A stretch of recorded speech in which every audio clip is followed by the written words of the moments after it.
Hello everyone, welcome to my YouTube channel Learn GCP with Mahesh. So in our 17 videos in 17 hours challenge, we are doing our last video, 17th video, which makes it totally 200th video in Learn GCP with Mahesh YouTube channel. I'm really excited.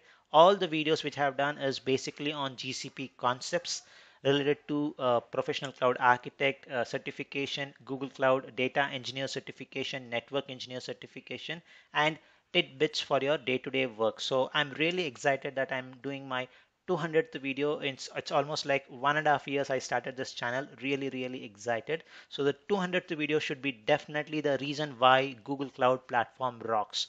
Definitely that should be a reason, and that's the reason why I'm so passionate about Google Cloud Platform. So one thing which really makes me think why Google Cloud Platform rocks in every kind of situation is because of its network.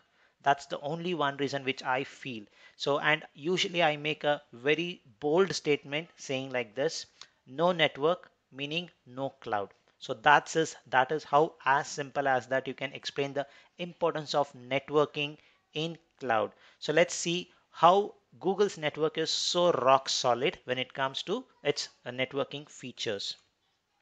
So I guess you would have seen this diagram in Google's website, cloud.google.com. So the network, and there are a few statistics which says almost 40%, up to 40% of the world's internet traffic is on this network. Google created this network basically for their search engine, all those things, go search engine, YouTube, all those things, and the same network is being leveraged by Google Cloud Platform also. So this is one of the important thing I would say, and let's try to see a couple of more reasons on the same aspect, networking itself, how this networking plays a major role when we are learning. Because you can say this is just a slide or this is just a website. How can I use that in my GCP project? I just wanted to show you that real quick. So we are in our GCP console and we are going to do create a VM, and it's not one VM, we are going to create two VM, one in US Central, one in Singapore. Simple, okay? So this is a default VPC which I'm going to use. So I'm not going to do anything extra, just going to create two VMs which is geographically separate. And let's see what we can do with this. Let's wait for the screen to come up.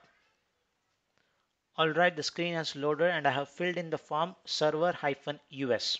So, which is a server in US Central. That's it. All things are default. I'm not even changed anything. Everything is left as the default setting. So even the networking, which is an important topic which we are discussing in this video, even that is set to default VPC. That's it. Click on create. So by the time the US server comes in, let me create one more instance in Singapore. I'll just call that virtual machine as server SG and change the region to Singapore, and any zone is fine. I can use A. That's it. Click on create.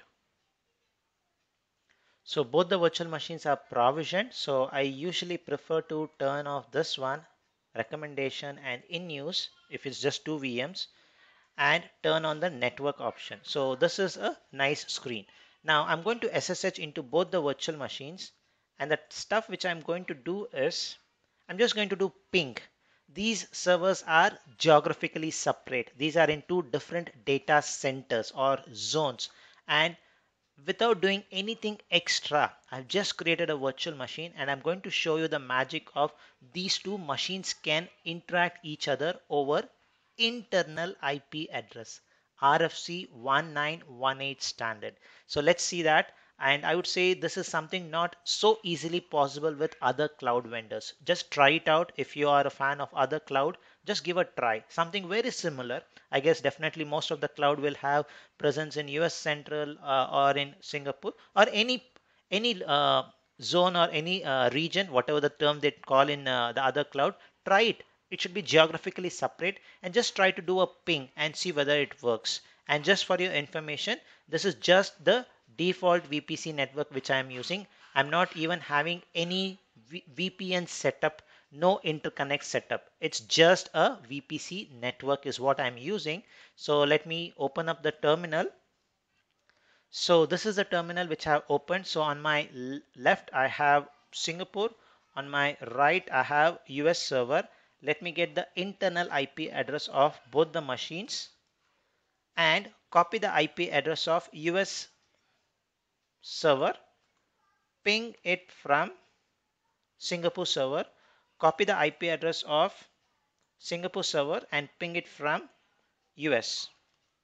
And its internal IP address, folks, RFC 1918 address space, and that's the magic for you.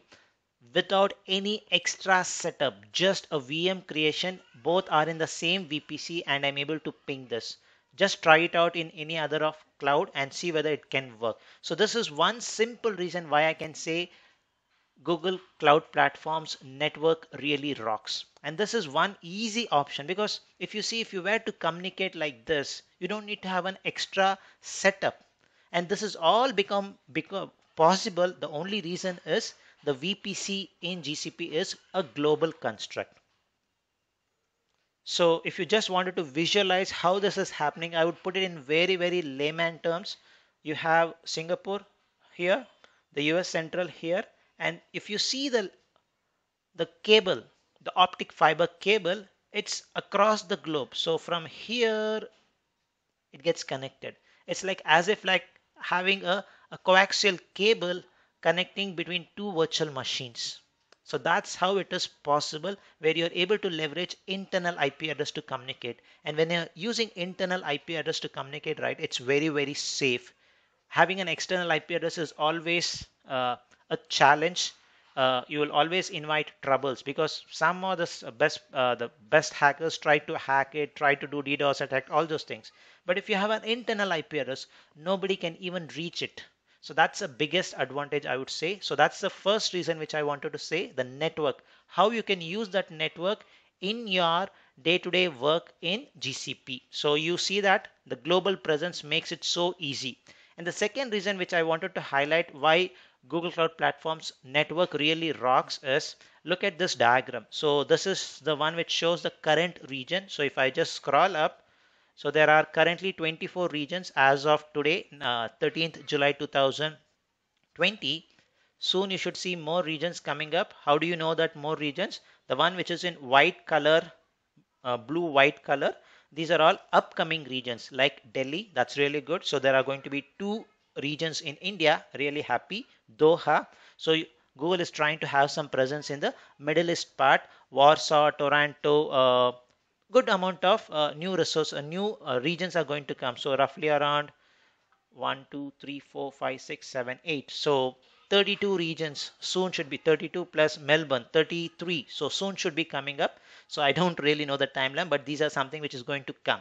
But what is this has to do with the networking? So what usually Google does is when they want to create a new data center or a region, to be very specific, region makes groups of zones make one region. Zone in very, very simple terms is nothing but your data center, a physical data center. If you know the address, you can go to the data center. But based on the confidential, due to the confidentiality reason, Google will never disclose where their data centers are. So only very few people know it. So now these are upcoming regions. Now, if these are the upcoming regions, the first thing which they do is lay the cables. How do you know whether they have laid the cable? Very simple. Go to your screen, this same screen which we are referring, and look here. This is Delhi, this is Doha, and if you see Warsaw is here, somewhere here.